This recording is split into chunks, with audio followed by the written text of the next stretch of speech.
യാത്രക്കാരിൽ നിന്ന് കൃത്യമായ പൈസ ചോദിച്ചതിലുള്ള വൈരാഗ്യത്തിൽ പാലപ്പിള്ളിയിൽ സ്വകാര്യ ബസ്സിൽ കയറി യുവാവ് കണ്ടക്ടറെ മർദ്ദിച്ചതായി പരാതി.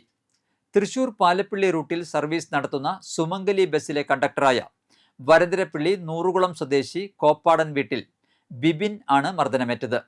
സംഭവവുമായി ബന്ധപ്പെട്ട് പാലപ്പിള്ളി എലിക്കോട് സ്വദേശി ജെറിനെതിരെ വരന്തരപ്പിള്ളി പോലീസ് കേസെടുത്തു. ഈ മാസം 1 രാത്രി 8 മണിയോടെ പാലപ്പിള്ളി മൈസൂർ ഗേറ്റിന് സമീപത്തായിരുന്നു സംഭവം. തൃശ്ശൂരിൽ നിന്ന് പാലപ്പിള്ളിയിലേക്ക് യാത്ര ചെയ്ത യുവതിയിൽ നിന്ന് കൃത്യമായ ചാർജായ 35 രൂപ ആവശ്യപ്പെട്ടതിനെ തുടർന്നാണ് യുവാവ് ബസ്സിൽ കയറി കണ്ടക്ടറെ മർദ്ദിച്ചത്. മൈസൂർ ഗേറ്റിന് സമീപം ബസ് എത്തിയപ്പോൾ യുവാവ് ബസ്സിൽ കയറി അസഭ്യം പറഞ്ഞ് കണ്ടക്ടറെ മുഖത്തും കയ്യിലും ഇടിക്കുകയായിരുന്നു. പരിക്കേറ്റ യുവാവ് പുതുക്കാട് താലൂക്ക് ആശുപത്രിയിൽ ചികിത്സ തേടിയിരുന്നു. സംഭവത്തിൽ ഒളിവിലായ യുവാവിന് വേണ്ടി പോലീസ് അന്വേഷണം ആരംഭിച്ചു.